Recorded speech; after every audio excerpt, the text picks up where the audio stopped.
"Sir, I need you to step aside for everyone's comfort," said the woman in the navy uniform with the Platinum Day badge clipped slightly below center, her voice sliding over the jet bridge's hum as two business travelers behind her leaned in to listen.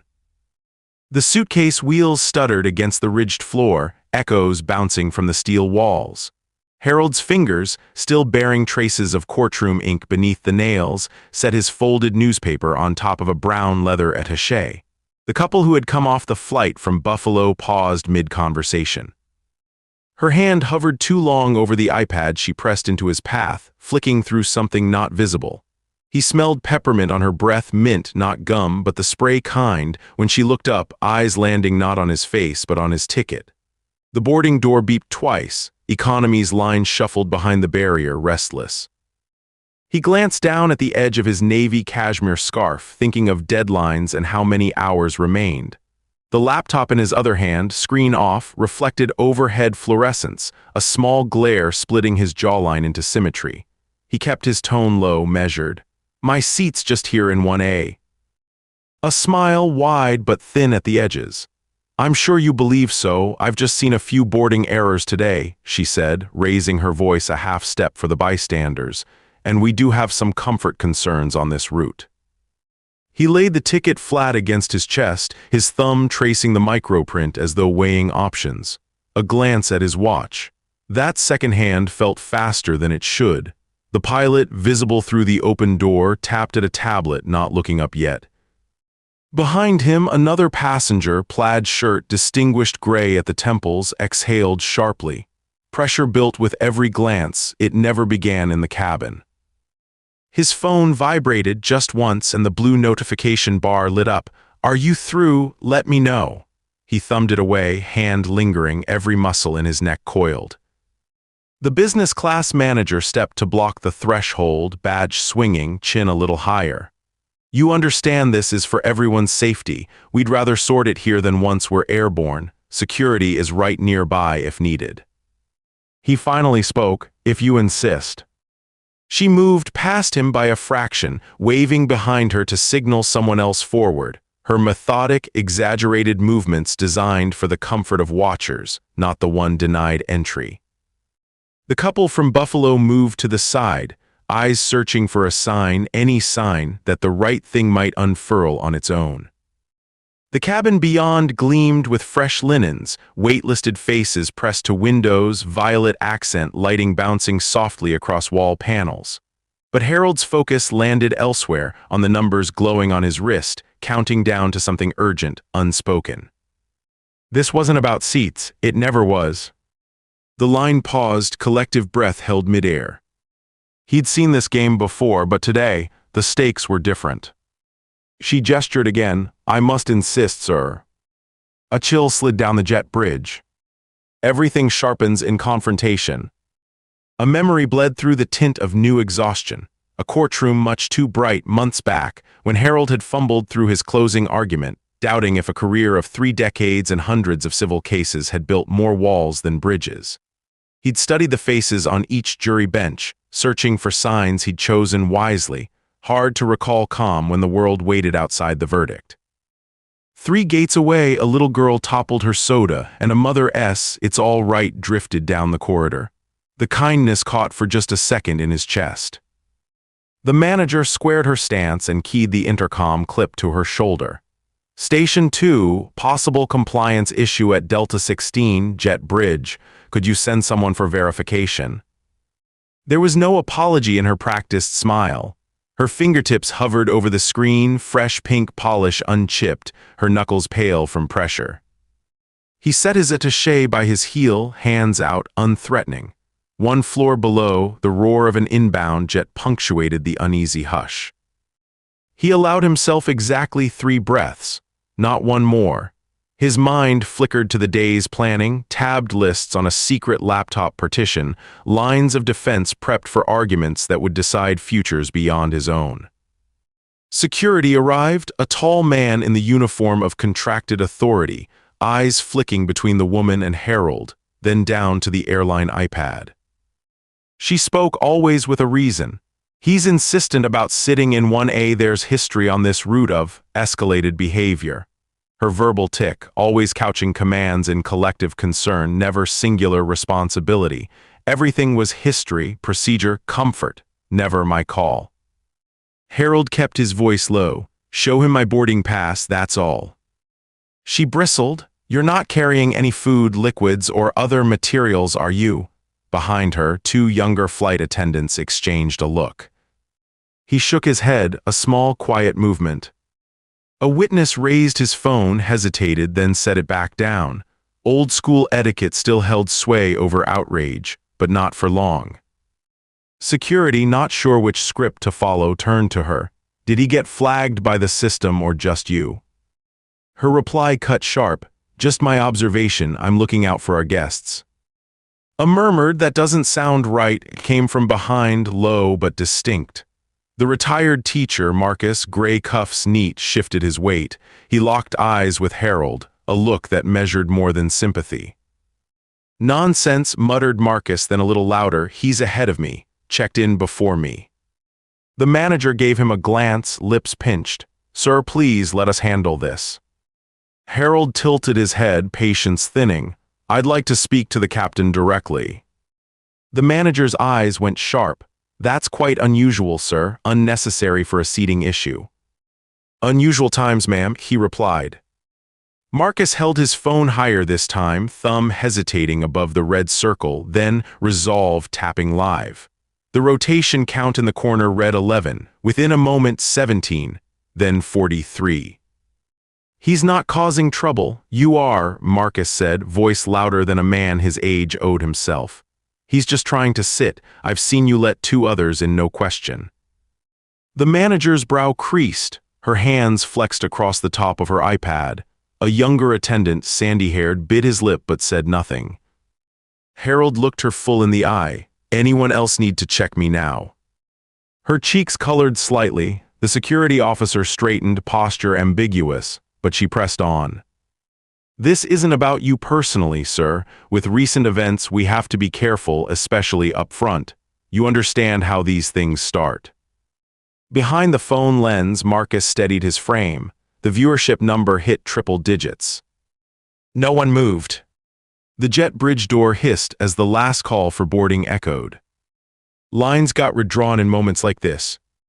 Harold's grip on his bag handle tightened, his thumb pressing a half-moon into the stitched leather. He thought of the calendar alert blinking on his phone, 15 hours until ceremony. The letters burned brighter than any exit sign. He closed his eyes for 2 seconds, slow count blocking the fluorescence. A small hand belonging to a boy of 7 or 8, peeking from behind his mother, watched, wide-eyed. The boy's gaze followed Harold's, seeing, perhaps, the moment judgment bent the arc between courage and duty. He let his hand linger inside his jacket, fingers brushing the spine of a legal pad. Doubt gnawed at the edge of every motion. Could he risk missing the moment, missing what really mattered in the pursuit of what was simply right? If he yielded, if he just took a different seat, went quietly, maybe the day would smooth out, the countdown clutching at his schedule would loosen. For a moment, he considered it. The urge to disappear, to slide into anonymity, step back, let them have this battle, take the late arrival, the lost time, the pain of silence. The temptation lived in the tremor of his left hand on the phone, the weight of nearly half his life's work resting on a fragile hinge. Then the boy's mother whispered, "You don't have to go." A small mercy, a flicker of solidarity in the crowd's split attention. He set his bag back down, laptop on top, spine straightening, seat still claimed by force of quiet. The manager pulled herself up to full height, mistaking restraint for surrender. Good, let's not make this a larger thing. Security, please stay close until we've completed boarding. The officiant's text pinged across the dim screen, another reminder, another clock tick. Harold exhaled, tension drained, not defeated but redirected. He was staying here. The timer in his chest kept counting. Across the PA, a mechanical voice announced, "Final boarding, Delta 16 to Salt Lake City. Doors close in 8. The line tensed as ground crew in neon vests chased last-minute laggards down the terminal. Harold's laptop flickered awake, calendar alert pulsing in the corner. Wedding, 10:00 a.m., review speech. The document surfaced, half-written, the cursor blinking after, stand together in our next season. He slid the file out of view, careful to keep the purpose private. On the live stream, hexagonal hearts floated upward. Now more than 600 watched, numbers rolling. Marcus, voice steadier now, did the play-by-play for an invisible audience.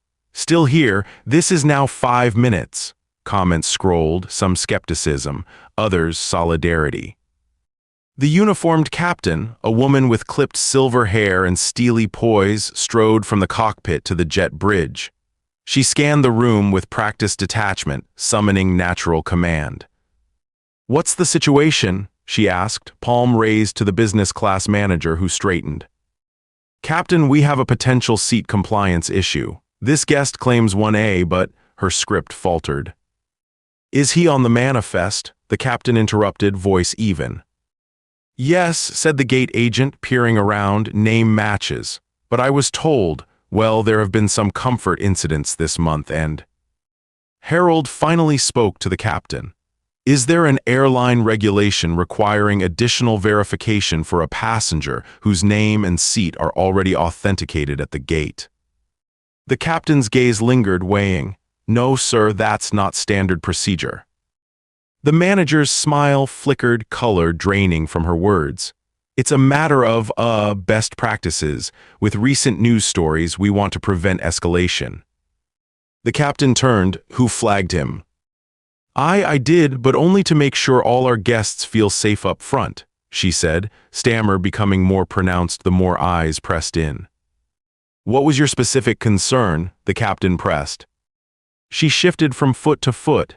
He was insistent. "Some can be aggressive about their upgrade status. It's industry-wide." "That's not what I asked," the captain replied. The manager's shoulders tightened. The crowd sensed the shift. Ground crew fidgeted restlessly, their next rotation threatened by mounting delay. A pause. "Captain, eyes dead level. Do you have reason to believe this passenger is dangerous or disruptive?" She swallowed. "It's just when they demand to sit up here, sometimes we see issues later. I was just trying to avoid complaints." The captain didn't break eye contact. "A person, not a pattern. Unless you have documentation, let's proceed." Marcus caught the exchange in full, follower count now tripled. Harold tilted his head toward the manager. "We done?" But she hesitated, her own clock running down. Silent, she fussed with her scarf's knot, strands trembling. "Time cracks before it shatters." The captain tapped her earphone microphone, requesting a quick code check. "I want confirmation from Station 1 for Passenger 1A email manifest, security vetting, recent history." The manager caught her breath, hands folding over her device. Her voice had lost its showman's cadence. Security backed off half a step, waiting for instructions. The tension washed through the line. The live stream counter ticked above 2-0. Comments came now in dozens per second. "Manifest checks out," a voice replied on the captain's headset. "History, no notation, regular frequent flyer, founding donor on several campaigns, last name," the voice trailed. Something in the background caught the attention of the station agent. Harold placed his hands on his laptop, opening a blank desktop space. This time his hand was steady, no trembling. The captain's brow furrowed, lips pressed thin. Her shoes made a measured click as she shifted weight. She repeated into the mic, "Spell the full name, please." On the other end, the answer came flat. "Harold Clemens. No flags. Wait, Clemens as in the nonprofit. Let me check." 2 beats of silence, marked only by the hum of the air unit. The manager, now cold in the pause, adjusted her name badge, fingers rubbing at the edges as if to erase the glue. The pendant on her bracelet rattled, her face set, eyes down. From a seat in row 2, a man with navy blazer and a gold university tie asked, half to Harold, half to the cabin, "Excuse me, is there an issue or may we board?" The authorities' phone beeped again, louder this time. The captain's shoulders tensed, her head inclined toward Harold as she listened. "Sir," she said to the manager, "do you realize who this is?" No, not personally, should I?" The audience bristled. Even the onlookers, certain at first which way to turn, hesitated, some biting fingernail, one woman lowering her phone, pinky trembling. The manager's iPad vibrated. A message lit up. She glanced at it, mouth opening then closing. Silence. The captain looked at Harold. "Mr. Clemens, please come aboard, you're clear." He nodded, stepping lightly past the resistance. But the storm was only building. The cabin lights seemed sharper now, or maybe it was the void of answer behind him as the manager fumbled her device, eyes darting between phone and faces, following every motion Harold made up the aisle. Seconds passed, twice as heavy. One flight attendant whispered to another, not quiet enough, "That's the founder, the one from the lawsuits." All movement faltered. The captain's phone chimed louder. She pressed it to her ear, voice low. "Yes, Mr. Chalmers, I have it here. Yes." She flagged him. Yes, on her own, no documentation. Understood. She leaned into the arch of the doorframe as she listened, stealing a glance back at Harold at row 1A. At that moment, Marcus, the witness, stepped forward, holding up his phone so the manager could see the live count. 34,000 and climbing, he said evenly.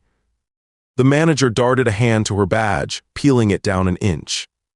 The captain said, "Understood.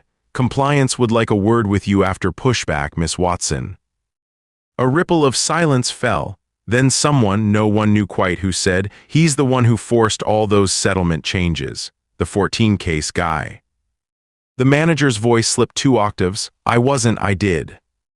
Harold brought his phone up, accepted the incoming video call. On the screen, a young woman in pastel blue beamed. "Dad, are you almost here? Please say yes." "I'll see you soon," he said, and the whole cabin could see the speech file labeled "Father of the Bride." The manager's hand found the seatback, gripping so tightly the plastic groaned. No one looked at her directly. The flight attendant who'd earlier nodded along now recoiled, jaw working, not finding words. The passengers who had earlier glared now looked at their laps, to their drinks, clutching privacy from the harsh white light of exposure. Harold's reply was quiet, "Seats are won, not granted." The cabin doors closed behind him, the world tipped a bit. A breeze slipped in from the jet bridge, cold and bright. He rose, gathering his things, attaché, laptop, scarf, dignity. Every step past row 1 met averted eyes, a mother whispering "I'm sorry" to her little boy, a student clutching her laptop, hope in her posture, Marcus still streaming, tears at the corners of his smile. He paused by the manager's station. She sat, eyes on the wall, clutching her phone as if a lifeline, the badge now held between trembling fingers. "Take care you don't trip on the same pattern twice," Harold murmured, soft as new snow. Marcus's livestream hit over 100K, comments blossoming in furious solidarity and scattered praise. The manager sat down heavily, the weight of legacy and exposure closing in all at once. Fellow crew, those who had watched, said little, done nothing, moved past her without meeting her eyes. Some regret was learned after the fact, some never. Harold walked the jet bridge alone, step purposeful, not rushed, the cabin drama left behind. In the terminal, the regional compliance director, short, bespectacled with a memo pad already open, waited near the lounge entrance. "Mr. Clemens, I'm so sorry. This is unacceptable. We'll make sure it never happens to someone without a camera crew," Harold said, walking past. He didn't slow. Car waiting curbside, a black sedan, windows shining against slush. The driver nodded, trunk open. Inside, safe behind glass, Harold dialed out. "Yes, this is Clemens, boarding completed, still on target for tomorrow." A crisp reply, "Everything is set, sir. She's waiting, only you left." "Thank you, that's all I need," he said, looking out as the winter city blurred past. The car vanished into traffic. The next morning at precisely 6:07 a.m., the airline's annual review board room sat in silent storm. The CEO gripped the table's edge, the general counsel already scrolling through the uploaded video, while the chief customer officer whispered, "We need a statement, now." News from compliance. FAA flagged the route, demanding a full pattern audit by month's end. No employee discretion on passenger seating, policy update by next week, the CEO barked. Licenses. Every manager, every agent, temporary hold pending review. By 48 hours, the company's stock bled 7% market cap. Over $580 million vanished before lunch. Settlement numbers spilled further. $6.2 million set aside for new anti-bias training, the largest in route history. Overnight, the hashtag FlyFair landing atop all trending boards, watched by 1.8 million in 12 countries. The CCO signed off on 53 separate policy amendments. For the first time, 50,000 frontline staff were scheduled for live empathy training, audits trailing every boarding zone.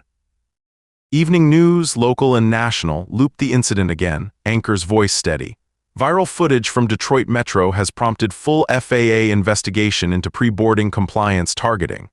Airline officials tonight facing unprecedented scrutiny as record views soar. All eyes now on the agency review expected within the next 90 days. Meanwhile, beneath the arches of a brick and glass chapel at the city's west edge, Harold Clemens arrived on time. A colleague brushed past, eyes bright, half-whispered, "We saw it. What happened to you, the flight? You're all over my app." He smiled tightly. "Let's focus on her day," he replied, voice flat, shifting to the back row, speech in hand. The world outside kept spinning, but inside the work returned. A ceremony of memory, vows, and a family reunited, shielded, if only for that brief hour, from the pattern of the past.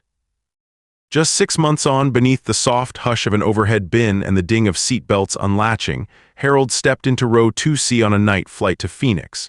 The flight attendant, new but comfortable, offered him water without a glance at his boarding pass. "Let us know if you need anything, Mr. Clemens." He thanked her, sliding his laptop back into its sleeve. Patterns can be broken, not all wait for policy or permission.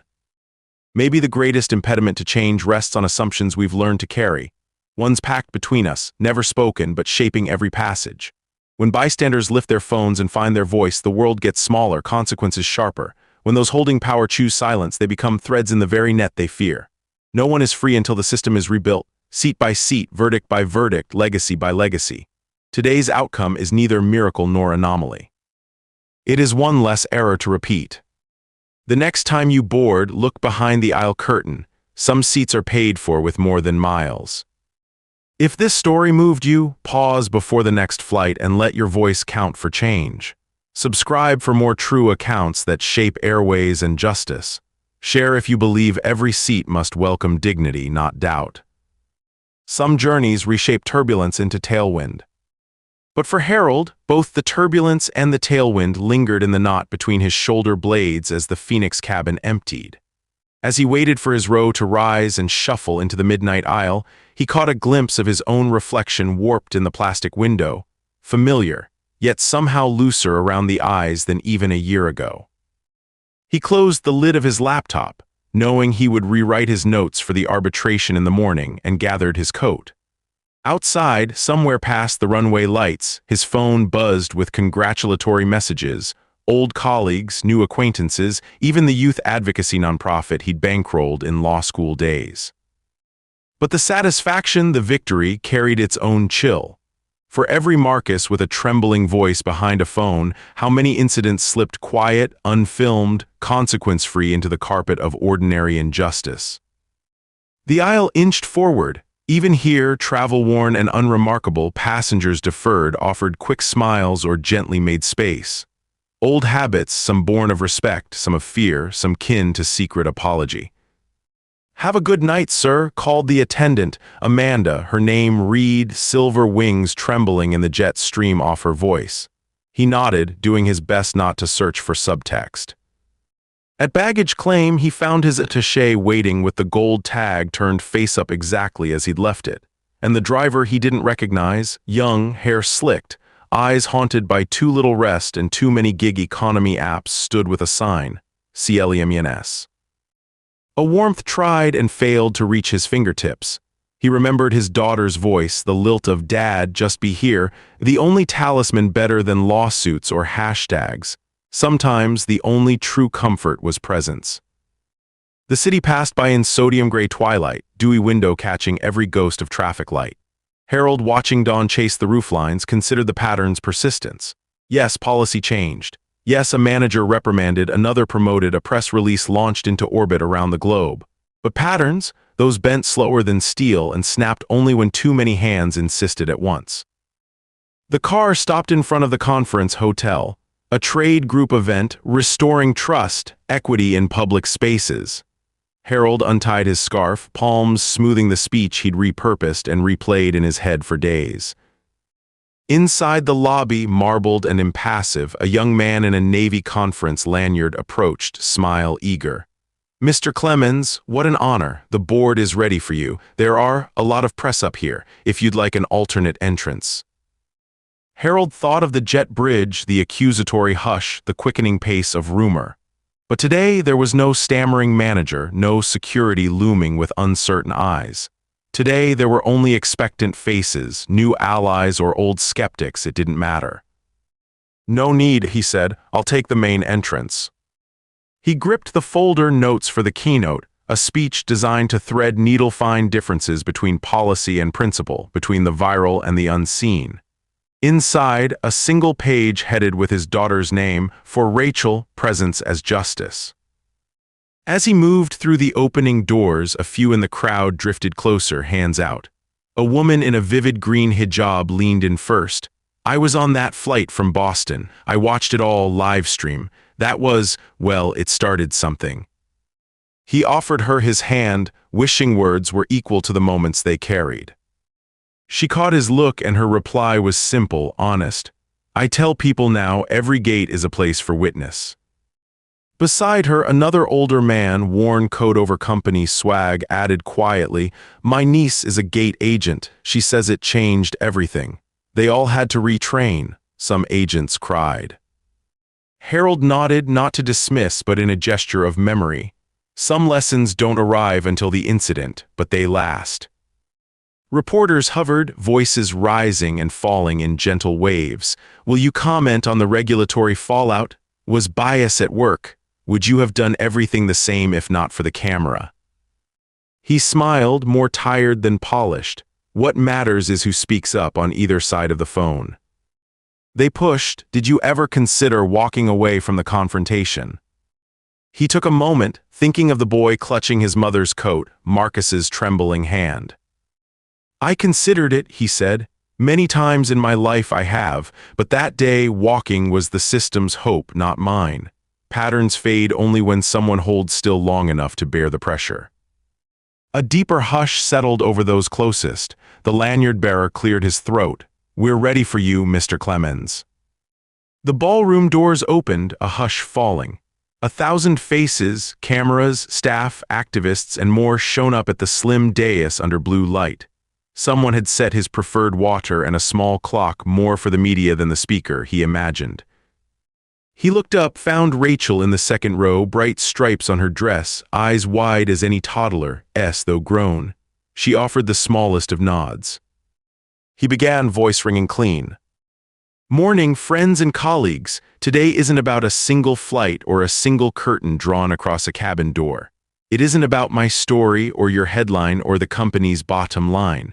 It's about what we allow, what stands unstopped, when those with the power to say no simply look away. My seat once withheld was never just mine. It belonged to the kid with the live stream, the mother gripping her bag, the teacher unnoticed in the 5th row. Every seat after, up and down the aisle, is a test of what we allow to harden into ritual. Legacy does not mean inertia. Justice is not speed. True leadership at the gate, in the boardroom, or on the live stream comes down to witness, to presence, to never yielding the whole of dignity for the comfort of a pattern. So today I ask not what policy you will write or which manager you'll suspend. I ask which moment, which gate you will stand and say, let's see this person, not this problem. Let's lean against the weight, not each other.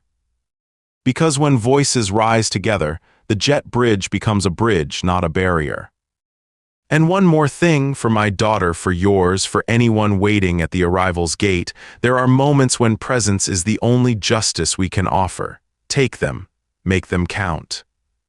He set the page aside as a current of applause swept him. No thunder, just steady pressure, unforced. Afterward, the crowd came, slowly at first, then all at once. Some for handshakes, some for stories. The woman in green shared her gate agent niece's tears. The older man asked if change had really come. Rachel, sliding around the edge of the group, leaned in and squeezed his hand. "You know, I used to wonder if any of this matters," she whispered. He smiled, crow's feet deepening. "Sometimes it takes turbulence to clear the runway." She grinned, soft and sure. "Come have coffee with us, Dad, the flight can wait." Outside, the conference lingered in the air, voices filtering up through lobby marble and over the dawn-chased city blocks. Harold let the crowd fall behind. He let his breathing slow, the knot in his neck release. Along the sidewalk, Rachel and her partner waited beside a modest bakery window. Inside, light glowed warm from glass cases, and a pair of baristas debated sunflower seed muffins versus rye toast. They found a small table nestled by the drawn curtain, sun throwing patchwork across Rachel's hair. She set her mug down, steam fogging her glasses. "You really think things will change, Dad?" she asked quietly, when the moment between them was wide enough to hold truth. He watched her. Enough people watched, enough people spoke. 8 months ago, I might have said justice is paperwork filed and policy won. Now I think maybe justice is just enough people holding the line together for one another. Maybe it starts smaller than we want. She looked at him, a little sad, a little proud. "And will you keep fighting?" He glanced at the notepad, the room key, the luggage in the corner of his eye. "Until my voice isn't needed anymore, or until yours is louder than mine." He reached across the table, taking her hand. Some journeys, he realized, have both a departure and an arrival gate you never predicted. And what you pick up along the way, presence, courage, the lesson of witness, outweighs everything you checked in. The bakery door opened, weaving warm cinnamon into the air. A woman hesitated just inside, a sagging duffel on her shoulder, glancing uncertainly at open seats. Harold caught her eye, smiled, and gestured to the empty chair nearby. "Please sit," he offered without thinking. She thanked him warily at first, then more assured as she glanced at Rachel. "You look familiar," she said slowly. Were you on TV at the airport?" Harold laughed, a gentle lift of the ordinary. "Once, yes, now I'm just having coffee with my daughter." The woman's reserve lifted a little. "Thank you for standing up. My husband gets trouble at security for his accent. We watched the stream, gave us hope." He answered with the only promise he felt honest. "It takes all of us, every day." Rachel put her hand around her cup. "His speeches are better in person," she joked, and the three of them shared the hush and rustle of early morning, safe for a moment in the certainty of shared dignity. At noon, Rachel's partner hailed a car and Harold stood to leave, but the bakery owner came around the counter, wiping his hands on an apron, voice quiet. "Thank you, Mr. Clemens, for the flight and for reminding us the customer should not have to be extraordinary to be treated right." He shrugged, shrugging off the hero mantle with practiced lawyer's grace. "I just took my seat. A lot of people made sure it counted." The owner nodded, voice rough with old country memory. "Sometimes that's enough to start." On the sidewalk, Rachel gave him a quick hug. "Text before you board, Dad. No more viral surprises, okay?" He grinned, tired and grateful. "I'll try. No promises on jet bridge drama." He crossed the street as their cab lifted into early afternoon traffic, the city a tangle of sun and shadow. His phone, momentarily silent, buzzed with a reminder. Weekly board call, Civil Rights Review, 1:00 p.m. He opened the calendar, slid the alert away. Not today. Today, the seat he'd taken and the ones he'd offered felt weight enough. He wandered toward the river, letting the crowd pass around him. The world, for a moment, was neither court nor terminal nor platform. It was just the potential for witness everywhere in everyone. He recalled Marcus's live stream, the woman at the bakery, his daughter's small, strong fingers curled in his. He took a seat on a damp bench beside the water. Next to him, a city worker paused to stare at the rippling surface, boots splashed with morning mud. They nodded, two men sitting anonymously, both aware of the presence of the other. Dignity, he realized, could be offered as quietly as an empty chair beside a stranger. No applause, no trending tag, only the subtle gravity of holding space for someone else. In the end, change lives in these smallest exchanges. A bench shared in silence, an aisle made wide enough for truth and mercy, a daughter's voice, a colleague's long glance at the boarding gate. He watched the water glint in the cold sun, let the city carry on around him, and wondered what stories would cross this river tomorrow, and who might choose to watch, to witness, and seat by seat help set the pattern right.